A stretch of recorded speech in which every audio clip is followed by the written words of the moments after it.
vous allez voir la trace.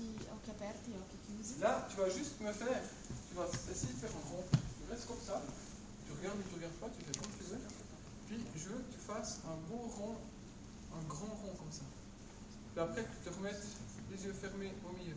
Je vais direct les yeux fermés ou d'abord? Non, en fait, j'ai les yeux ouverts puis tu regardes. Vous allez regarder la différence quand on regarde un impact ou quand on joue, on reste sur l'impact. En fait, on ferme les yeux. Hein. On ne s'occupe pas du résultat. Le point qui s'affiche, c'est le centre de pression ou le centre de masse? Centre de masse. Donc on est déjà pas mal. Hein. On y va, un beau rond. Ah,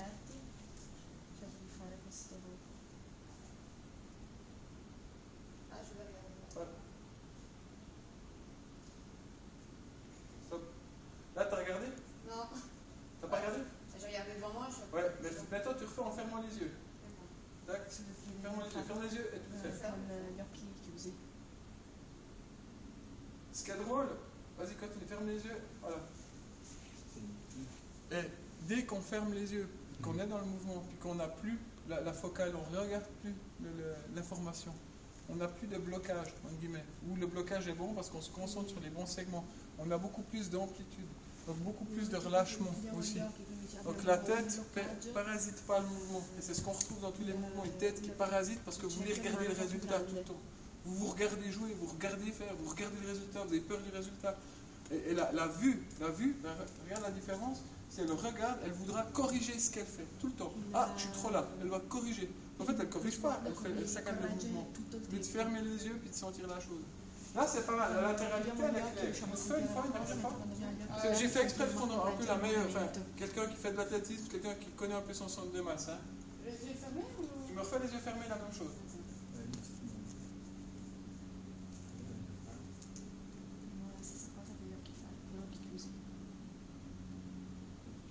Et Marc, stop, c'est mal. Ouais.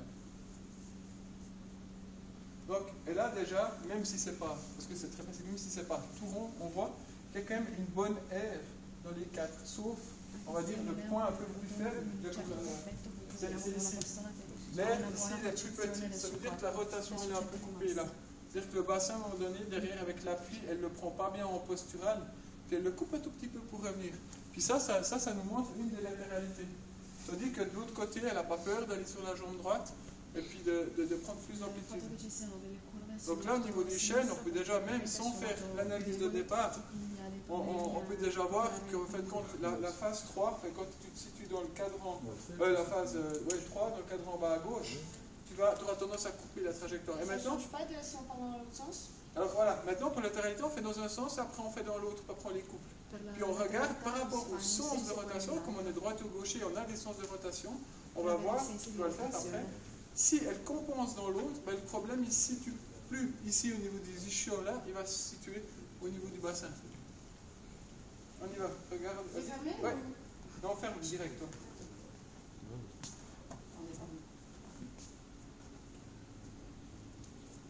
Alors là, c'est pas du tout sa latéralité, d'accord? Et puis, en plus, on voit que c'est encore pire dans l'air 3. On voit le coupe direct. Par contre, elle prend plus de temps sur sa latéralité à faire bien, ou elle a l'habitude de faire bien. Donc, jambe droite, postérieure, de l'autre côté, hein, ici, à droite en bas. Donc, postérieure droite, ça marche. Par contre, postérieure droite, hop, on est rapide, on n'aime pas ça. Par contre, on peut rattraper jambe gauche antérieure. Donc, toi, tu es croisé, le bassin. Tac, on voit que c'est tiré comme ça. Et déjà avant, c'était comme ça. Maintenant, ce qui est bien, c'est que c'est quand même ample, quoi. Affûteux. Elle est faite, comme ça vous comprenez le truc. Après, je présente les autres, puis vous venez vous-même là, puis vous appuyez sur le bouton. Les yeux ouverts, c'est parti.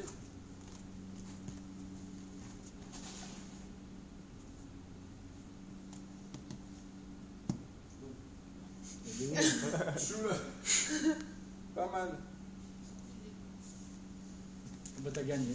Attends, je vais juste faire comme ça, t'inquiète pas. C'est plus lourd. Vas-y, Coco. Les yeux ouverts? Ouais. Non, j'ai fait l'inverse, excuse-moi.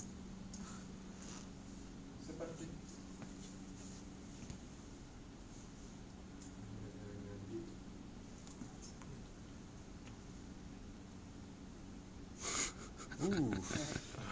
Déséquilibre. Encore? Ouvert. Fermé, fais fermer.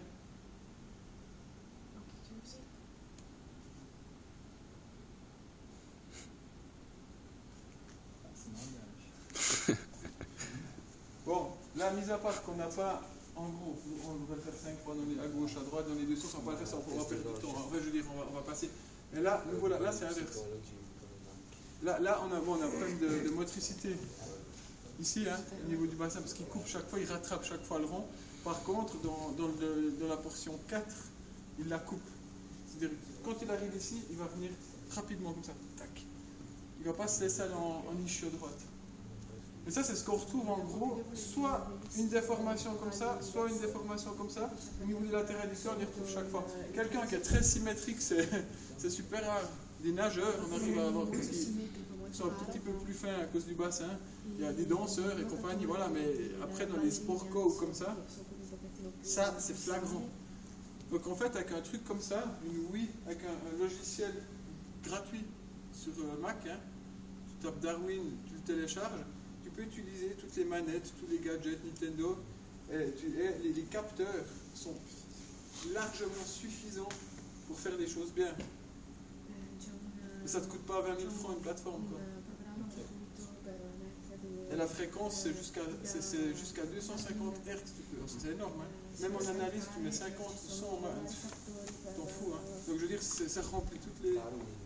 Voilà, donc ça, je vous laisse vous amuser tout seul après par 3. Simplement appuyer sur le start ici, quoi. C'est pas compliqué, hein. Start, stop. Et là, je vais juste descendre un petit peu le reset, je le mets à 40 kg l'échelle, là. Puis voilà. Puis si ça dépasse, vous montez un petit peu, mais je fais là.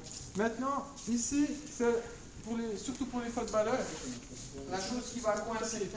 On a vu, on ne met pas de ballon, on ne shoot pas. Ce qu'on va apprendre à faire, c'est simplement, il y a des carrés partout, vous allez respecter les carrés. Donc simplement sauter. Et ici, c'est d'accepter d'être en déséquilibre. Donc je tombe et je rattrape ma chute, je viens ici, je shoot et puis je continue tout droit. Juste ça, tout léger. Ça, hop, j'ouvre, je prends, je shoot. Simplement ça, ça a l'air simple. Hein. Vous pouvez remontrer encore une fois. Ouais. Avec un petit saut. Vous faites le petit saut pour montrer qu'on ne sait pas si on part à droite ou à gauche. Après, simplement, je vais pencher, mais pas comme ça. C'est ça qui est important. C'est pas le bassin, c'est le bassin et le corps. Je me laisse tomber dans le carré ici, je me rattrape dans le carré bleu et je shoot sur dans la trajectoire. Soit je shoot sur le rouge, le ballon est sur le rouge, soit sur le jaune parce que je fais de l'autre sens. Tout simple. Tout simple. Et vous verrez que le gros problème, quand je perds l'équilibre, c'est que je mets le poids ici. Il ne faut jamais mettre le poids où on perd l'équilibre. C'est là que je dois la délester. Le poids, il est là. Je dois ouvrir. Et je ne dois pas fermer. Ou je ne dois pas ouvrir avec la jambe. Ça veut dire que si je me mets dans un carré, je mets le pied ici, mon bassin a déjà passé. Le bassin passe avant dans le carré que l'appui. Ça, c'est difficile. Faites juste ça. Si on prend après... Viens. Ça vient dans les mains. Si, attention, ça fait pas mal. Si je me mets là, le réflexe, même s'il me tient ou n'importe, vous allez faire ça. Vous allez partir avec la jambe. Le bassin est sur lui, ouais. Et lui, s'il veut, de toute façon, il fait ça, puis moi je passe pas. Au pire, c'est moi qui fais faute, quoi. Et maintenant, pour essayer de passer, moi je fais ça. Je pars avec le bassin. Au moment où je pars, de toute façon, le bassin est déjà parti, c'est lui qui fait faute. Simplement le coup de fouet, coup de rein. Bassin. Bassin. Vas-y, on part. Là, je passe le bassin et je passe. Avec le bassin, je peux changer. Avec l'appui, je ne peux pas changer. Et le travail de bassin est tellement important parce qu'en fait, il vous laisse une liberté dans le mouvement. Vous faites ce que vous voulez. Si je pars avec l'appui, je décroche l'appui comme un défenseur qui bouge au premier appui. Mais là, l'attaquant, c'est la même chose. Il faut qu'il joue beaucoup plus avec le bassin pour ne pas donner l'information de jambe. Alors ça, vous allez faire plutôt ceux qui font du foot. Hein. Puis, voilà. Ça, j'aimerais que tout le monde aille dessus quand même pour sentir qu'au final, on peut réguler le bassin. C'est pour le truc là-bas. Hein. Travail du pendule pour apprendre dans le mouvement à se rééquilibrer. Voilà. Ça bouge, hein, c'est normal que ça bouge. Il ne faut pas essayer de ne pas bouger. Et complètement relâché, après de pouvoir shooter des deux côtés, gauche, droite, comme ça. Là, le même mouvement. Et puis là, simplement, je ne veux plus voir ça. Même si vous voyez ça, quand même le champion de là-bas s'entraîne, ça, on s'en fout, c'est pas bon. Ça, puis ça ne va pas. Vous faites la même chose, mais vous restez tranquille. Puis vous bougez, vous bougez, vous bougez. Vous donnez un rythme. Ici, il y a un rythme, c'est facile. S'il y a un rythme, tu ne bouges pas. C'est juste le bassin. Je fais des rangs, je fais des rangs. Après, si je veux faire un squat, la même chose. Je descends, je saute, mais je reste dans le mouvement. Et pas, je serre, je tombe, et je dis, je fais ça. Non, ça c'est difficile, même pour moi. Par contre, si je donne un mouvement, ben, je reste dedans. C'est lui qui fait, c'est lui qui bouge. Et ça, hein? Ça sert à quoi? Je ne sais pas que ça sert à quoi, mais je veux dire, nous on essaie d'avoir justement garder la stabilité, ça va plus travailler tout ce qui est gainage justement. Voilà, alors, si on bouge. Alors voilà, ça c'est les deux choses différentes. Est-ce que j'utilise le ballon pour gagner? Alors tu le fais comme ça? Ou est-ce que j'utilise le bassin? Est-ce que j'utilise le ballon pour rééquilibrer complètement les segments pour être juste au niveau des mouvements, sans compensation? Tu peux utiliser le ballon pour le gainage. Alors, hein?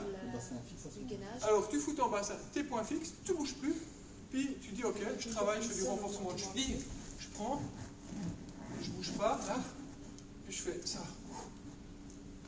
puis je ne bouge plus, puis je mets de la tension partout. Et dans ton sport, est-ce que tu vas être dans un mouvement gainage perpétuel? Surtout pas. Il y aura un moment, moi je vais prendre ta barre, je vais descendre, je vais la remonter, et je vais donner l'impulsion et je vais la laisser vivre. Je vais redescendre, et je vais la redonner. Avec le même poids. Ok? C'est toujours, il n'y a pas... On prend un ballon pour faire un exercice, il faut juste savoir pourquoi on prend le ballon. On peut prendre le ballon pour faire du gainage, on peut prendre le ballon pour faire vraiment de la muscule, hein. Je mets les pieds en haut, je fais des pompes pour conception de l'épaule, ou on peut utiliser le ballon pour travailler tout ce qui est alignement segmentaire, coordinatif, etc. Donc c'est bien de coupler. Comme on a vu la dernière fois, si maintenant on met une barre avec 120 kg sur le ballon puis je descends, si je n'ai pas un équilibre qui est bon, c'est pas du gainage que tu vas faire, tu vas tomber. Donc au final, tu vas commencer de gagner, vraiment. Quand tu vas commencer à charger, tu seras juste. Puis que moi, je vais avoir 130 kg sur les épaules ou 140, je serai comme ça. Mon mouvement, il est bien. Par contre, j'ai la charge qui est lourde, puis je suis là. Oh putain, c'est long. Puis là, ça commence à bouger. Par contre, mon mouvement, il est correct. Parce que j'arrive à le faire comme ça sans charge. Le problème, c'est que tu commences à charger, puis que ton mouvement n'est pas correct. Tu vas commencer à vriller, pas tirer sur des... Mais ce n'est pas vraiment du gainage que tu fais. C'est des compensations musculaires partout qui vont commencer à te déséquilibrer. D'accord? Après, ça va vite, hein? Vous faites celui-là, ça c'est tout simple, c'est l'exercice le plus simple, mais qu'est-ce qui est compliqué? Talon, pointe. Ça. Talon, pointe. Pour toi, ça va être facile. Mais... Talon, pointe. Et on bloque. Ok? Après, on fait la même chose. On fait la même chose. On fait talon, pointe, talon, pointe, talon, pointe. Coupé. Je vous ai dit que c'était difficile. Parce qu'on part. On remet automatiquement le centre de gravité derrière soi qu'on peut regarder. Talon, pointe. Et ça, c'est difficile. Faites déjà un, après les deux. Et l'autre regarde les pieds. Le pied fait talon, pointe, partir. Il ne fait pas talon, pointe, pied, voilà. Pas de perte. Venez, on va vite de l'autre côté. Et après, vous mettez par 3, puis pendant une demi-heure, vous tournez.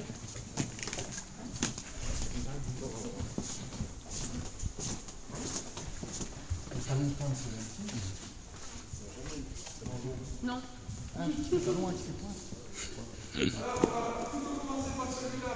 Bondir tout ce que tu disais.